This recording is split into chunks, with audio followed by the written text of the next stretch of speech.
Hello there. I'm Scotty. You're not. And welcome to this video. If you are watching this on the date that this is out, it's going to be live on the channel. It is my birthday. I'm putting this out that morning. This is a special video for my birthday. I was trying to do a special video, usually it's a special review, birthday-wise. I've done Happy Birthday to Me. I've done Bloody Birthday, which I didn't really care for. I've done that Giallo style one with the clown. I don't remember what it was called. Happy Birthday to you, something like that. My Bloody Birthday, something like that. I've done birthday ones. I've also ran through all the Valentine ones. But I want to do something. I always want to do an own special video for my birthday, and so I realized I haven't done a top movies from my childhood. There's gonna be top 10, and I thought 10's not gonna be enough. So it's 20, and even with that, even with that, it's still not enough. So I have some honorable mentions here that we're gonna talk about quick. Some of these I've talked in reviews. Most of these I think I've done in reviews. But I think all of these I have done in reviews. But at this point, by the 20th, I'm not exactly sure which reviews are out because I've done some reviews for this year. So I have 6 honorable mentions. Now, there was criteria for this. For this to work, for them to qualify to be in my top 10 from my childhood, there had to be movies that I watched consistently all the time as I was growing up, so I had to have them available to me. They're on VHS or whatever. I did not include any Disney movies because I just now realized there's no Disney movies in there, and I really...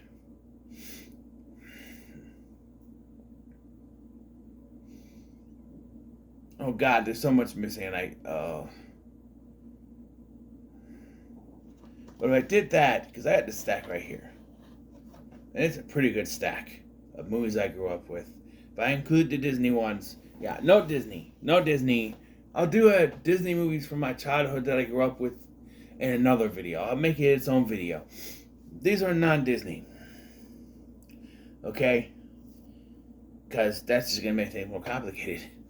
So many. So, honorable mentions here. Okay, so the movies that I owned on VHS or were available to me through VHS tapes. I was able to watch them consistently. You know, so my grandma put a lot of stuff on videotape for me. So, here we go. First honorable mention, Crocodile Dundee, which was in my top 20. It was number 20 at one point. But this is a fun 80s comedy. It's a... It's a fish out of water comedy where you take a Australian outback guy and bring him to New York City, and he's, that's not a knife. That's a knife. He's a fish out of water. So, Paul Hogan makes it work, and every time I rewatch this movie, I love it even more. So, next we have Harry Potter and the Sorcerer's Stone. This is probably the latest movie in here. I think I try to stick to mostly 90s. This is the only one from 2000s, I think. Might be more, but I don't know. But, yeah, we had this and the second one on VHS. And then DVDs came around, we started getting DVDs. But, which is why those other two were the two that we got. And I showed you those before I got from my mom. But, yeah, this is such a fun one. It's not my favorite. I think the third one is my favorite. If I had reviewed these, I could tell you exactly which one is my favorite, but I get to review this, but it's still fun to go back and watch. Robin Hood, Prince of Thieves, which is one that we had. I remember the witch lady scared the crap out of me. I do think that, of course, Alan Rickman is a great villain, great sheriff of Nottingham. And then, of course, Kevin Costner is a great Robin Hood. So, it's a long movie, though. It's a very long movie, but it's still good. Swan Princess, which I've done a review for. Whether it's out at this point or not, I don't remember. So, no spoilers. But I have revisited this, and it's no longer in my top 20 like I thought it would be. But this was a fun little offshoot. I said in my review, and it's not really a spoiler, but Disney and Warner Brothers were constantly fighting each other for dominance, and then there was Don Bluth. So this little studio that could Nest threw this out, and it had the unlucky distinction of coming out the same year, not only same year as The Lion King, but this came out, and Disney, the jerks that they are, re-released The Lion King the same week, so this didn't make that much money.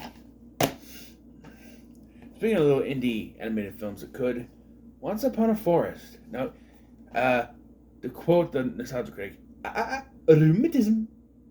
Sorry. But three little furlings that go looking for a cure when their friend gets sick because of the evil of man. Yes, man. Man who would... you know what? Never mind. But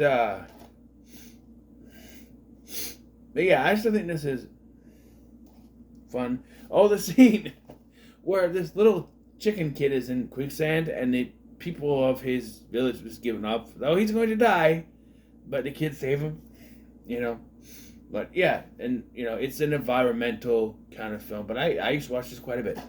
And the final honorable mention is the Tiny Toons, How I Spent My Vacation. I had this on VHS, man. I was about this. And now rewatching it, it has gone down. Foulmouth is still fantastic. That dadgum movie, Shoyle. But there's just so much that bugs me about this movie, rewatching this. It's for kids, I know. So, whatever. But I could show this to my son, I guess. But, yeah. It's in the honorable mentions. So, I had to talk about it. So, now we're on to the top 20. And what I'm going to do is separate. Alright. Separate it in 10s. So this is the first 10. 20 through 11. Okay. Number 20 on my list of the top 10 favorite childhood movies. Now, there's a variety. There's there's a couple in here that you may think, the childhood movies? Yes, because I was a kid when I watched these, and I watched them a lot as a kid, so we have Problem Child. I'll just say both of them. Both Problem Child movies. Fun little quirky comedies, because I to this day, I cannot watch one without watching the other. We won't talk about that abomination that is Problem Child 3, Junior in Love, because that thing retcons everything from the second film. It recast the leads, and no Michael Oliver, no John Ritter. Only one that came back was Big Ben. Everyone else was recast, and they ignored the plot point from the second film where little Ben got married. So, yeah. And I do think it's funny in hindsight. As growing up, I didn't realize it, but as I grew up and got older, I realized that it's the same woman in both films that plays Flo and Annie, because it was John Ritter's wife, and that's a fun little thing. And they, did that. And Gilbert Gottfried is still fantastic. He's still one of the best things of that abomination of a third film. But it's still fun to go back and watch this. And I need to upgrade to a Blu-ray, but there's two different. They don't have a double pack Blu-ray. Two different ones. The second one's kind of expensive. So number 19. The Rugrats movie, specifically the first one, because I don't remember if we had the second one on VHS or not, but we had the first one. We may have. But I know we had the first one, the orange VHS Fest. I still have it around here somewheres, the orange VHS tape. Yeah, Rugrats. The movie. I had the soundtrack. I listened to it all the time. I had a video cassette, little Walkman. G. A-A-A-T-T-T-T-S-S-S. Take me there, let's go there. Take me there, I wanna go there. Take me to that great place with none. Yes, love the soundtrack. And this is just a fun movie. I remember it because it was the first time for me, at least on Nickelodeon, because I know Bobby's World did it too, where a character got pregnant. And they said pregnant on the show. And she showed her pregnancy. Although, on Bobby's World, they actually showed the pregnancy go to its destination. But for here, it was like one episode they go on a cruise and they think she's seasick, but it turns out she's pregnant, which is something that kids of that age weren't gonna get. And then she gives birth in this movie, and that's the whole thing. It's a new movie. We're introducing Dill, and then Dill's gonna be a character from now on, and the animation got really better. And yeah, I like Dill. And then the second one came out, and then the third one, which I've reviewed all three of these, so go and check those reviews out. But I still love the first one, man. Here's one that goes back to harks my childhood. It actually came out the year I was born. And it's one of the childhood things it's one of those things. So there are a few things from the 80s and 90s that have made comebacks, right? Power Rangers are still going strong. That never went away. But there's Ninja Turtles, Transformers, My Little Pony, and Alvin and the Goddamn Chipmunks. So I present to you number 18, The Chipmunk Adventure. Cause we're the girls of rock and roll. Oh, and we're the boys of rock and roll. You better believe me that I still like the music. And that's the story. It's an interesting one. The Chipmunks and the Chipettes are put on this trip around the world because they want to travel the world to play in this game. It looks very similar to what they do. They're left behind by Dave because Dave is going on his own trip. And it turns out they are smuggling James diamonds, all that stuff. And it's a fun little musical adventure, and I still enjoy it to this day. I need to blow my nose. Hold on. Bugging me.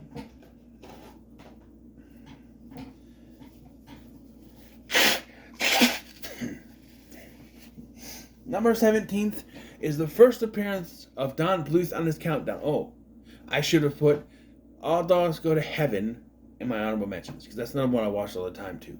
Love that movie. Couldn't find any way to fit on this list. So, first appearance of Don Bluth.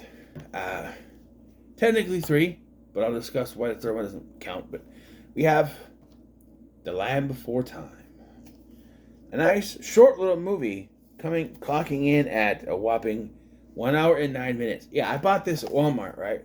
Put it in and watched it, and was shocked at how fast this went through. I'm like, wait, we're done already? Okay. But it's still fun to watch. I enjoy this movie. This is another favorite little story for you. I think I might have said it in my review. But Human Services here in town used to be over that way yonder, right? From where I'm sitting. And I went with my friend Eric. I gotta say like Happy Gilmore or like Billy Madison every time. I went with my friend Eric over there, yonder, to Human Services, and they had a VHS tape to play for the kids that'll come in and sit in the waiting rooms and stuff. And they're sitting there, something was on, I don't remember what it was, some kind of movie. And then they popped in another movie and it was this. And I sat there and was just watching it. And then my friend come up to me, he's like, hey bro. Eric come up to me, he's like, hey bro, are you ready to go or what? I'm like, huh? Like, yeah, I've been waiting on you. I'm like, oh. I got caught up in the movie. I love this movie, man. It's one of those that I can put on and have fun with it. It's not that long. So I don't know what you could do, put it in the background, but it's a fun movie. Littlefoot, right? And his friends, they get lost and they gotta find their way back to their family. That's the basic plot. But then you got Scarface, which is it's weird. There are two. Wait, I just thought about that. So Scarface is the T-Rex in this, right? There's also Carface, which is the evil dog in All Those Go to Heaven. Don Bluth kind of reason names. Anyway, this is still fun to watch. Jesus Christ, what's the 20, 19, 18, 17. Number 16, Fern Gully, The Last Rainforest. And admittedly, I have not watched it since I got this to see what the transfer is like. This is a Shout Factory. Shout Kids, it says, but it's for me. You know. And it's another one of those environmental movies. The 90s had those environmental movies for kids because you can go out there and you can play this to the kids and the kids will, adhere to it, or at least they're supposed to. And it's a story of these wood chippers guys. One of them gets shrunk down after having you know, and he learns that chopping down the trees is not a good thing, especially when they accidentally release an evil spirit called Hexus, played by Tim Curry. My toxic love. And yeah, it leads to them trying to save the rainforest, and the animation still looks good. It's been a while since I've seen this, but I haven't seen it. The 30th anniversary. Holy shit, I'm old. But yeah, you can see Hexus right there. Tim Curry. Although he's brown in the movie, and there he's just like a white smoke, like that smoke from the Don't Do Drugs special from the 90s. As million one did, one of the ways to say no. Number 15, right? 14, 13, 12, yeah. Number 15. Jumanji. Yes. Oh, I did not even put Hook in here. Then again, did we have Hook? We did. Oh, make Hook an honorable mention. I gotta at least mention Hook. Hook is fantastic. But Jumanji is the one that we watched all the time because when my cousins came up, again, I didn't count Hocus Pocus, so I didn't forget that. But when my cousins came up from Iowa, they wanted to watch Jumanji and Hocus Pocus. And that's what we watched. And they were on the same tape, so they were lucky. Or my grandma was just that smart. Probably both. But if this was a Disney list, Hocus Pocus was definitely on the list. But it's not. So you have Jumanji, which is the one we watched the most, which is probably why it's in this list. I probably would have put Hook as a honorable mention anyway. But yeah, Robin Williams defined my childhood. This, Mrs. Doubtfire, Aladdin, Hook, to an extent, Patch Adams, which we borrowed from my mom's first husband's mother, Patch Adams, which I remember being a decent movie, and I do have it somewhere. And even to an extent, Toys, the movie Toys, my grandma put it in when we tried to watch it once, and I couldn't get into it. And now I can't find it because it's too damn expensive. But this is fun. I even played the board game. I read the book growing up, and while it's vastly different from the book, I have a great time with this movie. Number 14. The one that could technically be a Don Bluth, but not really because it is a sequel to a Don Bluth film. An American Tail, Five Phil Goes West. Now, I had both of them, so you could kind of throw the first one in the honorable mentions. But the one I watched the most, and because I had the actual VHS tape by itself, and I had it at home and I could watch it whatever, was this one, American Tail, Five Phil Goes West. You know there was actually 4 of these. I thought about getting them. They had a collection at Walmart. I might still try to grab it if they still have it. But this is the one I watched the most. It's my favorite of the two. Phil Noblink and Simon Wells. Niblink. David Kirshner. Steven Spielberg. Looks like good old Don Bluth didn't have anything to do with this, but he did the first one. And that's dark. This one's a little more lighthearted. But it really is kind of repetitive because it's like, oh, he got separated from his parents again. But that doesn't last as long as the first one. The whole first one is trying to get back to his parents. This is like, oh, we have to do it, but we don't want to do it the whole time. And it's more like trying to stop Cat R. Wall from making mouse burgers. Yes, it is Junkley's. Mouse burgers. That's my Junkley's. Mouse burgers. A newt. Well, it got better. But yeah, and you got Tiger. An old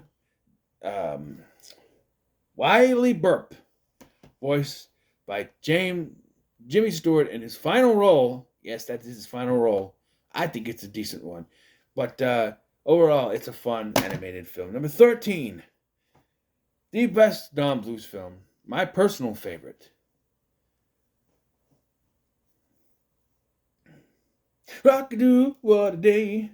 The sun is shining brightly. Cock-a-doo, sunny day. Down here on the farm. Cock-a-doo, stay away. You big old wet old rain cloud. Oh, I cry loud with his voice of mine.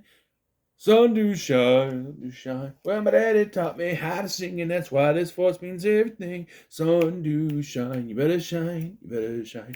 Well, the sun do shine, you better shine, you better shine. Now, I don't remember what it was. What I think it was on the VHS for American Taylor 5 Goes West, actually. They had a trailer for this, and I remember saying, I want to see that, I want to see that. And this has just become one of my favorite. It took me forever to get this. Oh, another one. It's just too many. There's too many. The Nutcracker Prince. The Nutcracker Prince. Throw that in the honorable mentions too. That's a fun little animated flick. I've reviewed it before because it was on YouTube. So check out that review, but it's a fun one. This is a To the Moon All Day for show. And it is just Sullivan Blue Studios Ireland. Goldcrest. MGM. But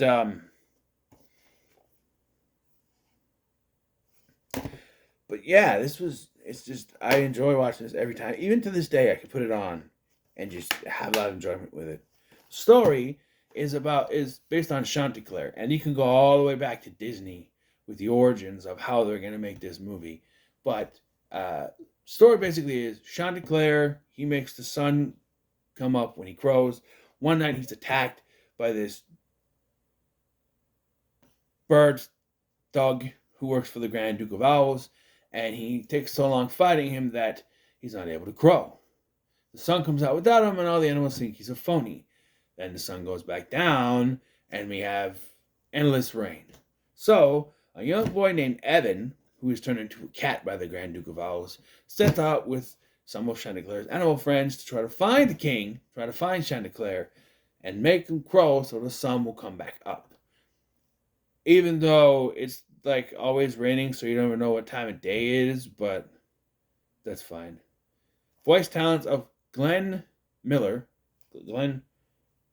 Campbell. I knew it was a Glenn. Glenn Campbell, Eddie Deason, Sandy Duncan, Ellen Green, Phil Harris, Christopher Plummer, Charles Nelson Riley. But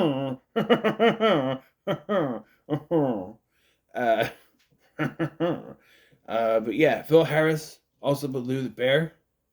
Yeah, fun little animated thing. Number 12. E.T. Phone Home.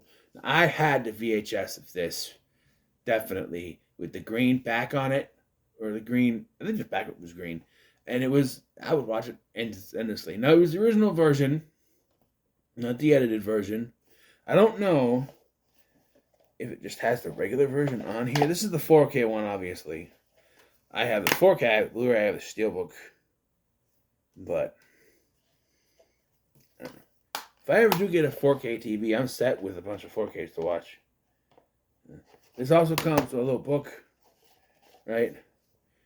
Kind of like the Jaws one, but it also as a soundtrack album, which I could put on and listen to, man. It's fun. Do, do, do, do, do, do, do, do, do. And I have to quote the subscribe with that too. E.T. is a much better movie. I don't remember what review that was from, but yeah, you know the story of this. I don't need to introduce you to this one. You know this one. And then he comes to Earth, gets left behind, meets a little boy named Elliot, takes him in, helps him out. They have some strange connection that even after all these years, I still can't figure out the connection and how it works. And then there's a guy with keys who is the bad guy, and his name is Keys, apparently. And it is. In the credits, he's listed as Keys. But yeah, it's a fun little movie. They fly over the moon. So, you know. And number 11, done with the first half of this video.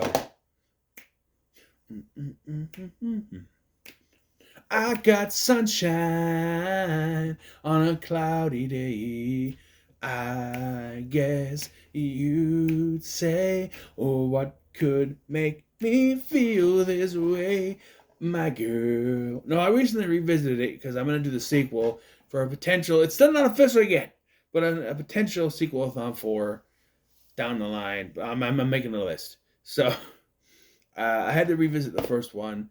It's aged a little bit for me, especially since it's a film from the 90s taking place in the 70s. It's a little and just the subject matter, I wonder how I gravitated toward this movie.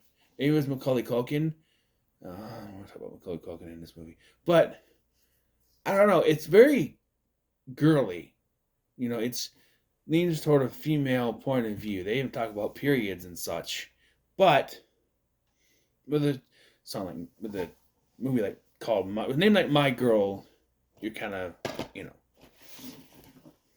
should be aware of that. Quickly here, we get to the top 10.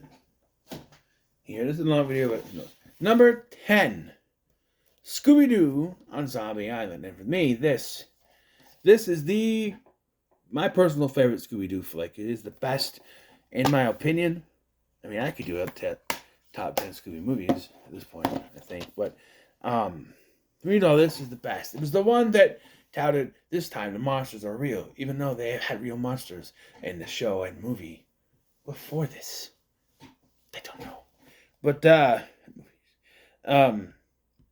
yeah, I remember this being advertised, and it was specifically on Cartoon Network, the Cartoon Network Theater, what it was called.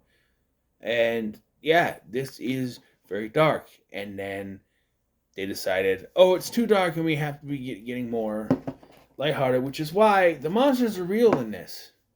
And every subsequent one of the big four that came out in the wake was, okay, the monsters were completely real in the first one.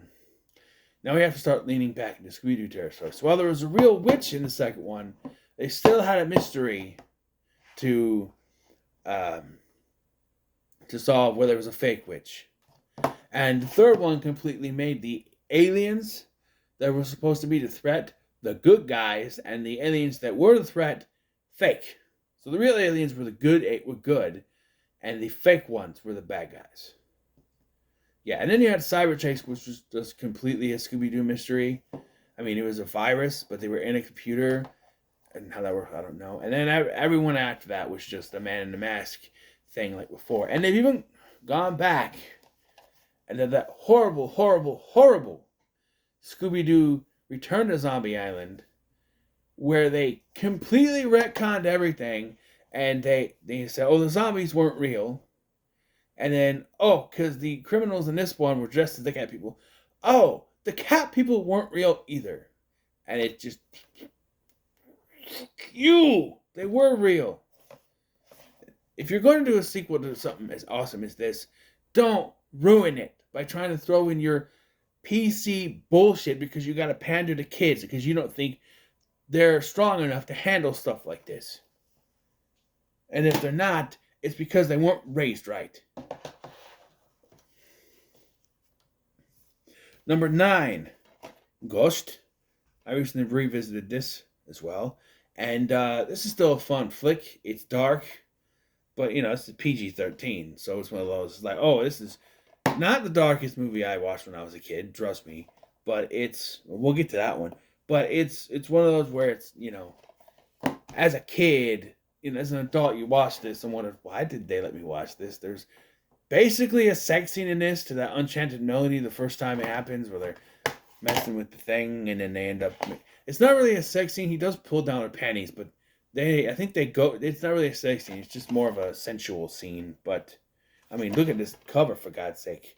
But it is fun. The effects have aged, of course they have, but it's still haunting, especially when the bad things come up. It's creepy, and it works. And I love the minor roles in here too. That guy in the emergency room. Well, I'm just waiting for my wife.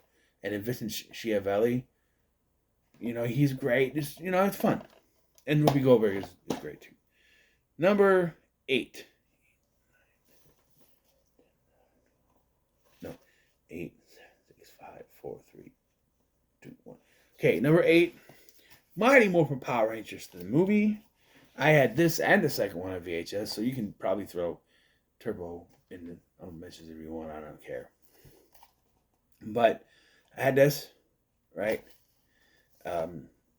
VHS. Went to the theater to see this one.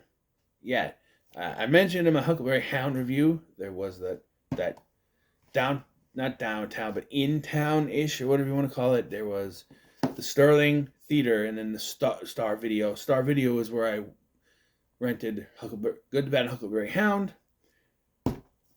That theater is where I saw this. Okay, I'm getting pissed off because they do this every year. What is the point? What is the point of having these teaser trailers for the Super Bowl if you're going to post them online before they air on the Super Bowl? It's absolutely stupid. Anyway, Muppet Power Rangers the movie, right? Still great. I have rewatched it. I did a review when I got this, and I think it still holds up. The effects are pretty good, except for the Megazords. The CGI, not so much. Back in the day, it still didn't look very good, especially since they used the same suits and they're the same Megazords for the TV show, and it was done with in-suit performers that looked much better. Just saying. Number 7, right? Big, with Tom Hanks. Big. This is probably my favorite Tom Hanks film. Turner Hooch is good. Joe vs. the Volcano is actually pretty good. I recently did that one. Check out that review. Like last year I did it. The 16 tons. But this is going to be my favorite. You know the story, right? This kid, he wishes he was big. And instead of getting taller like he wanted, he turns into a 30-year-old. Played by Tom Hanks. Then he goes out and he lives in the real world and realizes how cruel it is and just wants to go back to his normal life. Although, yes, some people might point out that it's not PC, that technically Susan had sex with a child. He was supposed to be, 13? And he looks like Tom Hanks, but he has the mental capacity of a child. I don't know, it was the 80s. I don't know what to tell you, but it's still a fun watch. All right, so we're getting into these, the big ones. The big 6, I guess. And number 6 is Star Wars. Don't you mean A New Hope? No! I mean Star Wars. Because when I grew up, it was called Star Wars. Okay? It wasn't until the theatrical re-release in 1997 that they called it A New Hope. Okie dokie. And they get the special edition stuff. This is the original special edition, and probably even more. The Blu-ray ones are more. But this is still my favorite one. I could have put all 3 in here. Throw the other 2 in the honorable mention. We also had... So, my grandma had the original trilogy set. They were recorded off of USA. So they were the original versions. Wish I could have get my hands on those VHS tapes before she threw them away. They were the original versions on VHS. She recorded off at USA Network, the original versions, unedited. And then my mom's first husband got the special edition box set, which I have, but it's packed away with my VHS tapes. I'm not going to dig it out. Because I got that from my mom.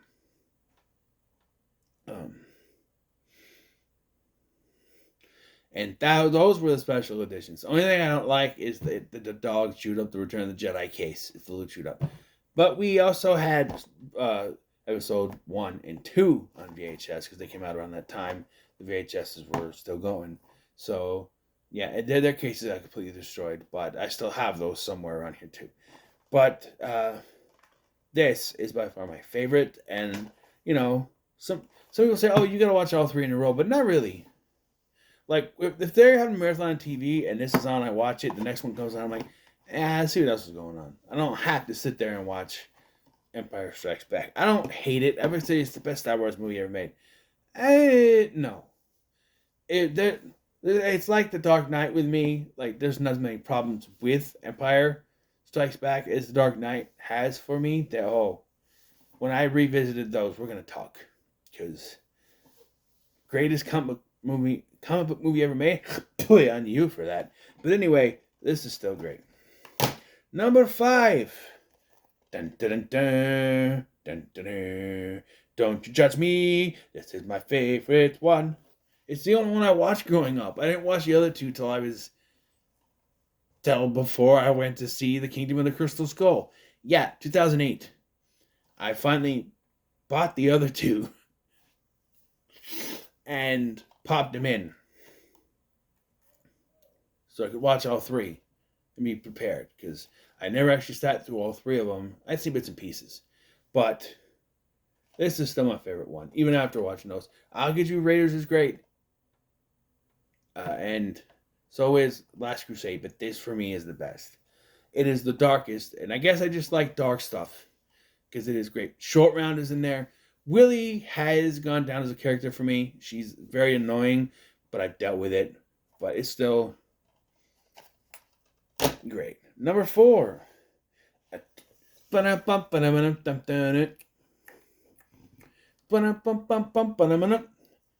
Mutant Ninja Turtles, specifically the first one, you put the second one in the honorable mention. I did have the trilogy box set of the DVDs, but the other two were recorded to VHS, or the first one was recorded to VHS, and now the second one, or the third one. I remember renting the third one from the VHS, from the video rental, and watching it in my mom's room. Remember that. But yeah, the first one is the one I had available to watch to me all the time at my grandma's house. So that's the one I watched. And it is still fantastic to this day. Nothing has ever beaten it. Nothing's ever even come close. You know, growing up, though, my brother's favorite was the second one. He liked it. And I get that. That comes to show you the generations and how even in 11 years, things can change. I'm older. I grew up in the late 80s, early 90s. I grew up when everything was allowed to be dirty, grimy, and a little more realistic.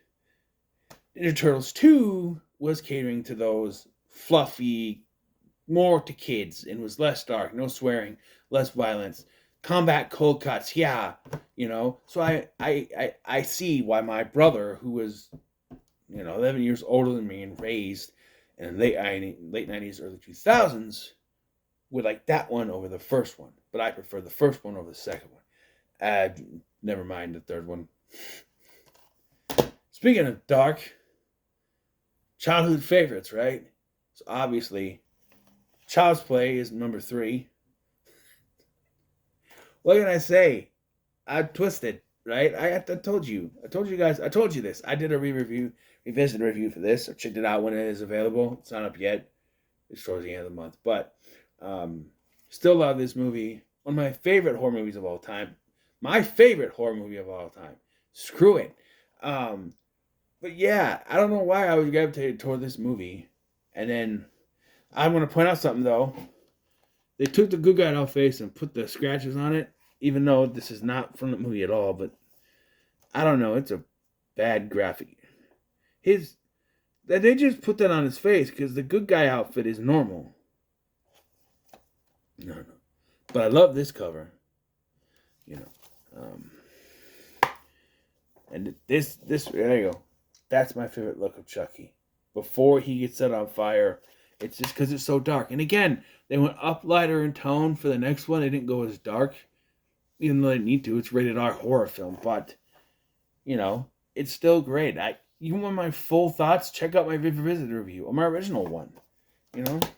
Number 2, Batman. I'm Batman. Batman had this one, and Batman Returns. They were on the HBO recorded VHS tapes, but I watched this one the most. I watched Batman Returns a lot too, but this is the one I watched the most. It's my favorite. Michael Keaton is the best. Jack Nicholson is the best. I'll point it out right now. Jack Nicholson is my favorite Joker. Although I do think the Joker is overrated and overused nowadays. Everything has to have Joker in it. You know what I mean? But that's why I don't get excited for Joker castings anymore. It's like, oh, okay. And like the whole Barry Keoghan thing and the Batman, I'm like, we don't need the Joker. We don't need the Joker. Okay? But this is still a fantastic film, and what got me excited for the Flash movie, which I still think was a good movie, CGI notwithstanding. This is still a great flick. But number 1, and if you don't know me, then you don't know this, and you need to just go away. But if you know me, you already know this is coming.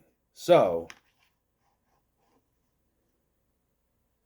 the Bill and Ted movies, both of them, because I watched them both so much, right? Both so much. And again, there are so many more I could put on this list, especially that with Disney. So I'm going to have to do a Disney one eventually. I don't know if I'll do it this year or next year or even for December. If I remembered, I'll write it down or something. I don't know. But these movies, and I revisit these two, by now I think this should be up. I think.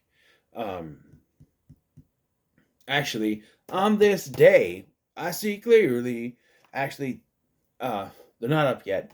So today's review du jour at noon will be a revisited of Bill and Ted's Excellent Adventure. Tomorrow, you'll get Bogus Journey, and the day after that, Face the Music. And revisiting these makes me see that maybe the third one was not as good as I originally thought it was, but it's still good. It has its issues. These two are still really good, though. And they stand the test of time for me. Fun to go back and rewatch these and have fun with them. So, as I end this, that's why it's number one in this, I just want to say thank you for watching. I've been Scotty, and in the spirit of my number one pick, be excellent to each other, and party on, dudes.